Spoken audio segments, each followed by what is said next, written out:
Greetings and bienvenue, midnight crew. Thank you for returning to this broadcast, and welcome to new viewers joining us for the first time. If you like a video, then feel free to subscribe. I have a story to tell. It originally came from a cop I know from Central Texas. It could also be posted on X, but I think you'll like it. I'm not going to bother greentexting. That's harder to read with most themes. There are some spelling errors, which I'm leaving as is. Here it is. Frankly, I do not expect this to be believed. But I'm going to tell you anyway, simply because it's been weighing on my mind lately. I ran into Flash last weekend, who was back in town, and he spoke to me about it. Knowledge of the physical environment is essential to an LEO, law enforcement officer in patrol. It is one reason why seniority counts for a great deal in this line of work. The longer you work a given jurisdiction, the better you know it. And locals who become police officers quickly learn that growing up in an area does not mean you truly know it. Part of it is that an LEO, unlike most people, has no perception of private or personal space. We can go anywhere, given the correct circumstances. And because of that, a great deal of idle time, or routine patrol, is spent exploring. Can you get a patrol car through the gap in this fence? Where does that track lead? Is there a way to get from this parking lot to another? If you walk this easement or power line access, what will you see? This is essential, because at some point this knowledge can mean shaving 30 seconds off a response time, or catching a fleeing subject. In every police jurisdiction of any size, in my experience, there is always at least one strange place. Not the spots you take rookies and play find the mud hole, or the crime scenes you use to scare explorers, but the real thing. The places that nobody talks about much. The places you don't find out about until you have to go there. The places you go to only if you have to. We have a place that is sometimes called the Patch. It's about 35 acres of very broken ground covered in scrub oak on the edge of town, completely isolated from everywhere else, out beyond an old brick plant that now makes clay pots. Nothing, as far as I can tell, has ever been built there, nor is it really good for anything. It's at the base of the tall ridge that currently marks the west boundary of our burg, cut by numerous gullies, and whose red clay soil is about useless from growing anything. The city seized it for taxes back in 1932 from a land company. It was listed as wasteland, no commercial use, back then. It's really a strange place. I've been on search teams across it 6 times in 11 years, and every time I've been on it, it creeps me out. It gave me the willies when I first explored it shortly after being cut loose on my own. You can't get a car very deep into it, and frankly, a short walk on foot into it gave me such a bad feeling I never went back without a reason. It wasn't until about 18 months later that I learned that I was not alone in my reaction to the place. One factual thing that bothers me about the place is that I get lost in it. I have, since I was old enough to think about such things, an unerring instinct about the direction north. I can always find it. Nighttime, snowstorms, forest, whatever. Give me a few seconds to concentrate, and I know which direction north is. Even the desert, which screws many people up, never bothered me. And the army taught me land nav to a fine degree.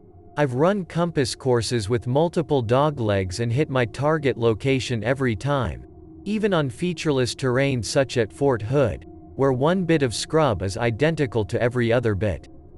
But every time I've been in the Patch, I've gotten turned around.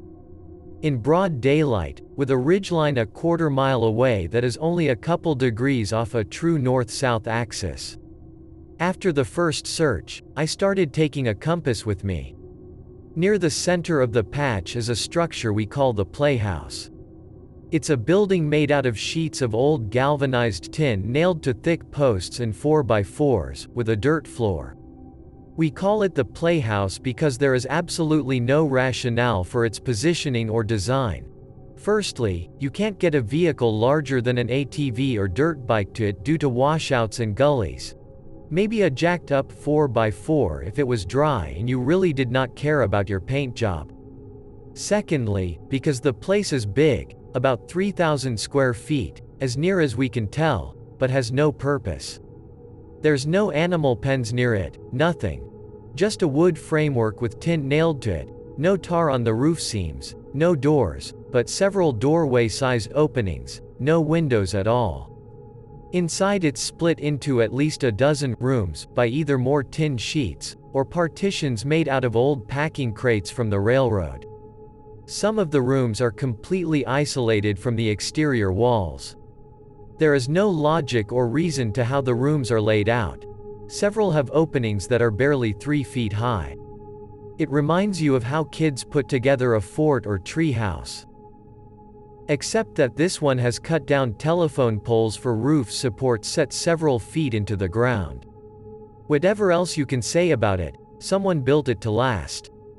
There is no junk or litter about the PH Playhouse, and no graffiti. While it's not very obvious, it's been there since before the city seized the place, and with all the generations of kids, you would expect some beer drinking, ghost hunting, or general spray can antics. Nor is there any sign of animals taking advantage of the shelter, nor have I seen any birds' nests, although hornets' nests and muddaubers are present. And it smells odd. That's all I can say about it. It smells different than what I think it should.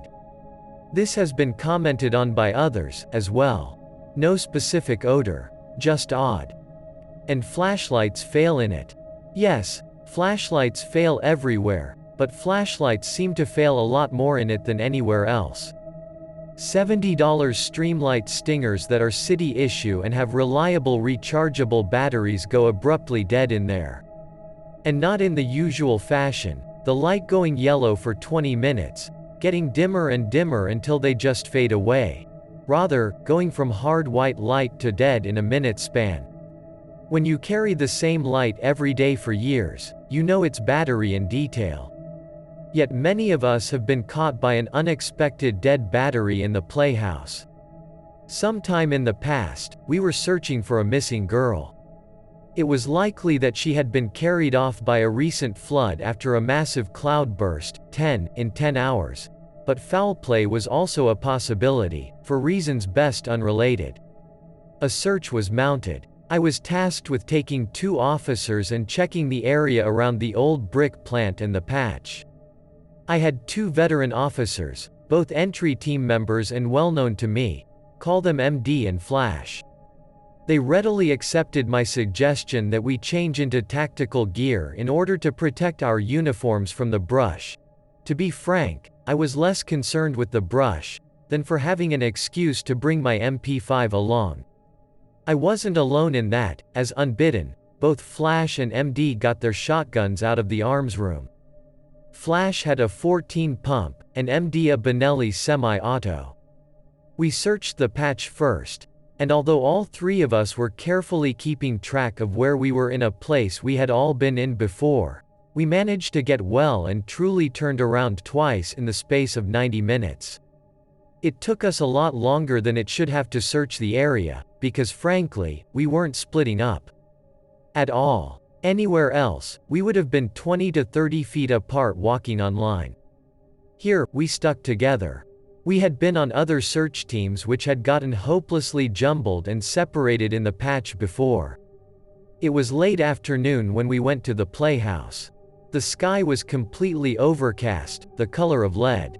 The ground was muddy, everything was wet, and there was a cold breeze out of the north.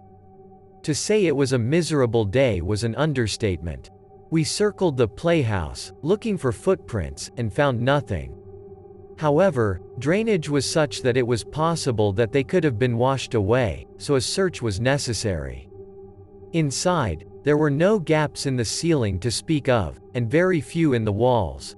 The gray daylight hardly made its presence known through what gaps there were, although the dull light through nail holes made you think, unpleasantly, of animal eyes in the night. I led the way in. 20 feet in a portable metal detector, a wand type used to check for weapons. That flash was carrying suddenly started beeping, and did not stop until he pulled the battery pack. He swore it had been turned off the whole time he had been out. Later, at the PD, it worked perfectly. We were clearing the place like a hostile building, rather than a search. We had not talked about it, but all three of us were on edge. Very much so. The place smelled very wrong. Not a smell of anything in particular, just not the way such a place should smell. I can't explain it any way better than that.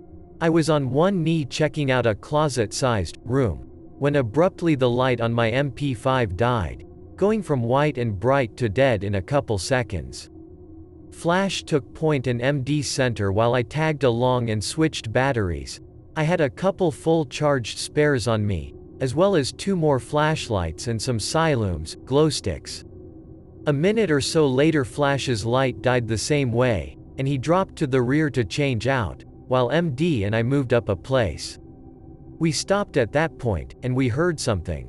Flash muttered, "What was that?" And we all listened carefully.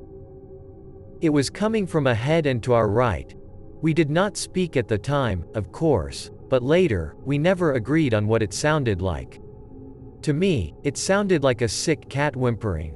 We moved forward towards the noise, and came to a largish room which had the exterior wall on one side.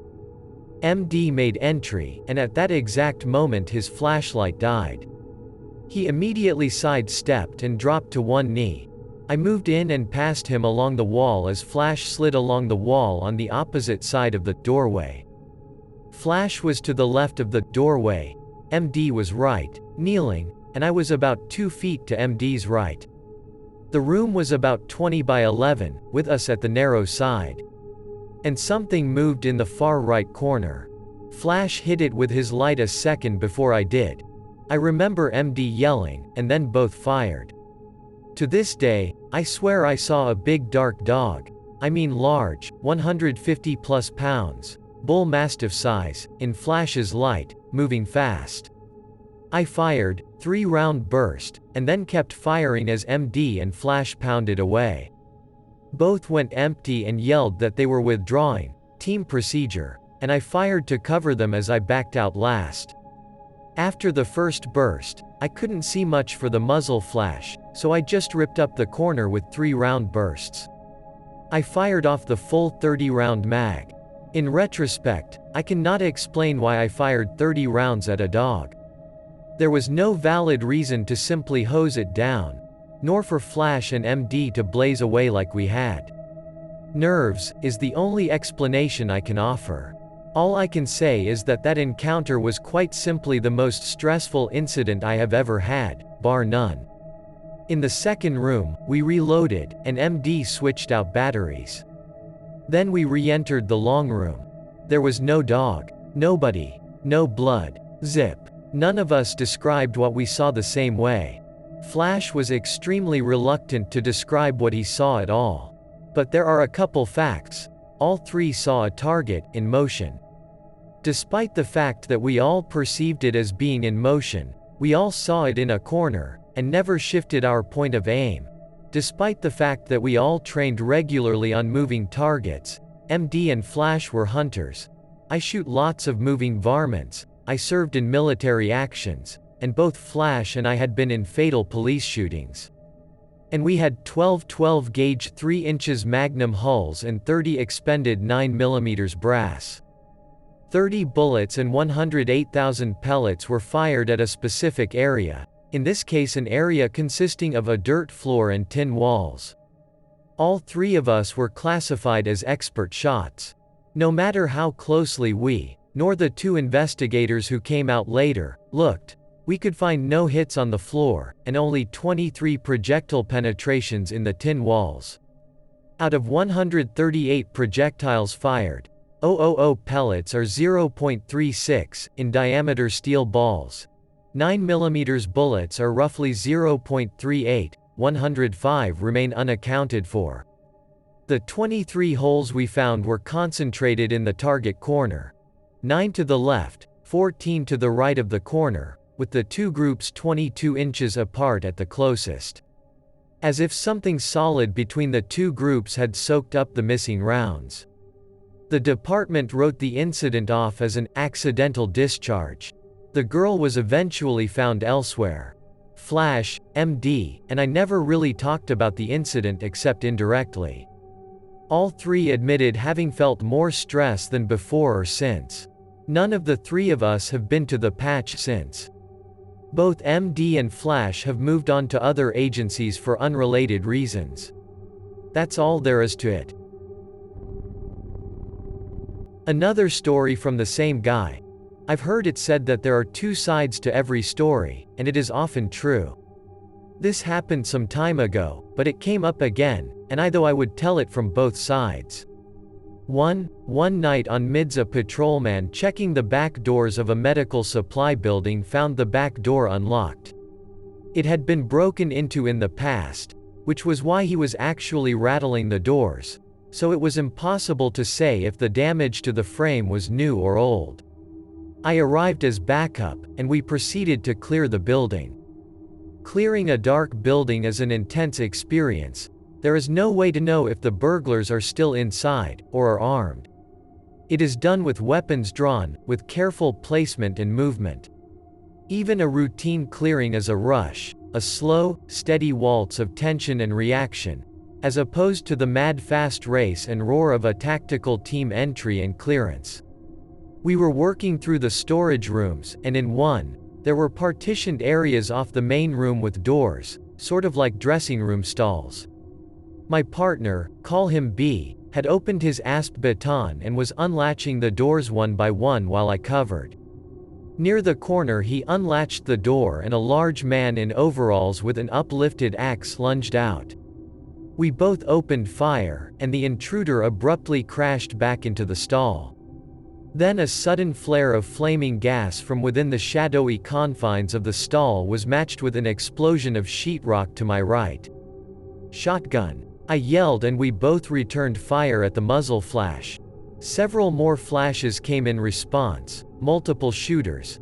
A bank of ceiling light tubes exploded over us, and another gout of sheetrock erupted, to my left this time. Firing in turn, we covered each other through the door, and withdrew.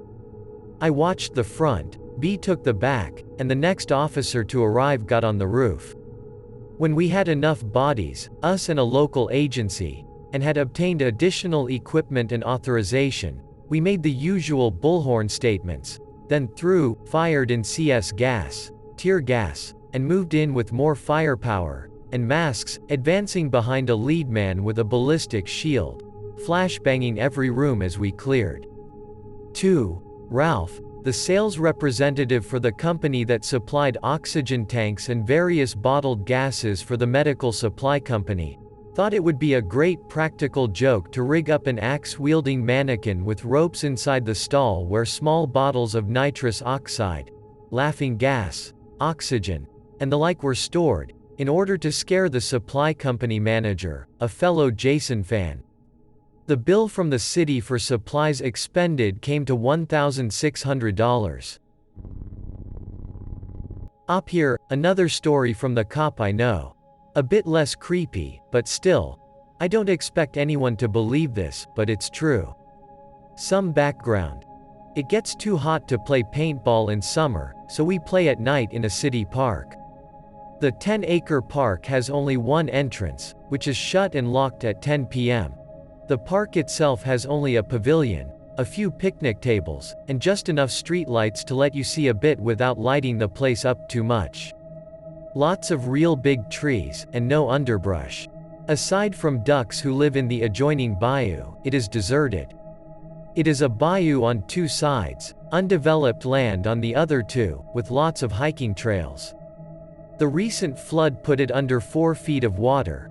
About 10 days ago, Killa from my team, myself, and a deputy named Pete decided to stop by after work to see if it had dried out enough to schedule a game. We were wearing old tack pants, black BDUs, and black coilovers to help defeat the skeeters. We parked near the entrance, climbed over the gate. We forgot to get the key from the PD, and walked a couple hundred yards to reach the park itself.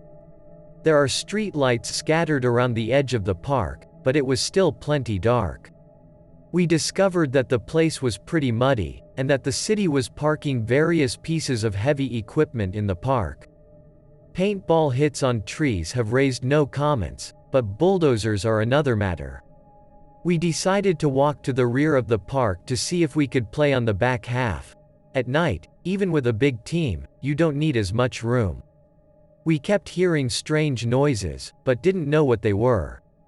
I was a bit in the lead coming around the pavilion when a bunch of shapes came charging out of the darkness. The lead one was coming right at me. It absolutely blew my mind. I literally froze up for a second. It was a freaking werewolf, all over fur, snout, no clothes, the whole 9 yards. It jumped at me and I hit it as hard as I could. Next thing we're rolling around in the mud and the duck shit and I'm fighting like I never, ever, fought before. I end up sitting astride the thing and I'm pounding the crap out of it. I got a grip on one ear with my left hand and am hammering away with my right like a madman, which I honestly nearly was. Then its head came off, which really freaked me out, until I realized that I was holding a hood mask kind of thing. It was some guy in a suit, like they wear in the show Cats, sort of thing. What he was doing running around a park late at night in a stage costume was beyond me, but I wasn't inclined to ask, and from the way he was crying and screaming for help I didn't think he was going to tell me. Killa and Pete had reacted much as I had. Pete, who is the size of a refrigerator, had decked 2 more, and Killa was pistol whipping a big one. I pulled them off and showed them the mask. Honestly, the light was so poor all you could see was an outline and general shape, and we decided to beat feet out of there. Pete and Killa were as weirded out as I was. We hauled ass back to our cars, and thought about calling for a PD unit, but explaining why we were in the park in the first place stayed us. Instead, we used a cell phone and told dispatch we were going into the park to see about fishing, grabbed some flashlights, and headed back in to see what sort of sick shit we had interrupted. When we got back, nobody was there. We figured they parked in a quick loop down the road, and cut through the walking trails to get to the park unnoticed. Pete thought they were some sort of devil worshippers, but I hung onto the mask, and it was pretty goofy looking, not something you would associate with that sort of thing. I checked with the ER, and several people checked in about an hour after the encounter with fight-type injuries which they had no clear explanation for. Background checks showed all to be clear. No report was made to the PD, although at the very least, they were trespassing, whatever else they were up to. We waited, expecting some people to come to the PD to report that they got beat up in the park, but nobody said anything. We had made an internal memo that night for CYA cover your ass purposes. After comparing impressions, we came to the conclusion that in the poor light the weirdos mistook us for more of their number, and ran up on us to greet us. Apparently we arrived before they had gotten down to the business of sacrificing goats or burning crosses or whatever weird crap they had planned. Definitely one of the weirdest experiences of my life. I hope that you enjoyed tonight's broadcast. If you enjoyed tonight's story, then please subscribe to the channel as more green texts will appear daily. A new broadcast will appear when the clock strikes midnight Central Time.